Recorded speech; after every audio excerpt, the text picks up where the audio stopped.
وسعدات اخوتي اللي عطاه الله شي بنت الناس اللي ترفد ليه الهام وتهز معاه الحمل. اللي عطاه الله شي بنت الناس في دارو ما خلاه ما عطاه، كيعطيه ربي الكنز في دارو. راه كنشوفو بعض العيالات دابا ما كاين غير خباز طياب إباس لوح، خباز طياب إباس لوح، وفي الاخر كتهز هداك الخبز كتبيعو بدرهم الكيلو.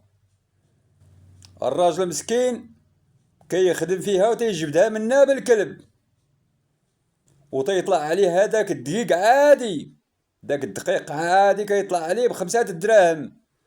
حنا ما كنهضروش على فارينة او لا على القمح، تيطلع عليه بخمسة دراهم وفي الاخر كتهزو المرا كتبيعو بدرهم الكيلو.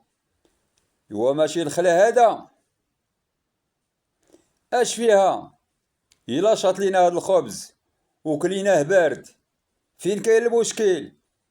بالعكس، هذاك الخبز البارد كيعطي النتيجة كتار من هذاك الخبز السخون، لأنه هذاك الخبز السخون هذاك راه غير هليكة للمعدة، لا للتبضير، لأن المبضرين إخوان الشياطين.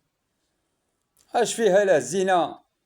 جمعنا هذاك الخبز واحد اليومين ولا 3 أيام، وندير واحد شوي ديال العداس، وواحد شوي ديال الحلبة، وواحد شوي ديال الشحمة، ودرنا الربجة، يعني كتجي فيها واحد الأكلة من داك الشي الرفيع.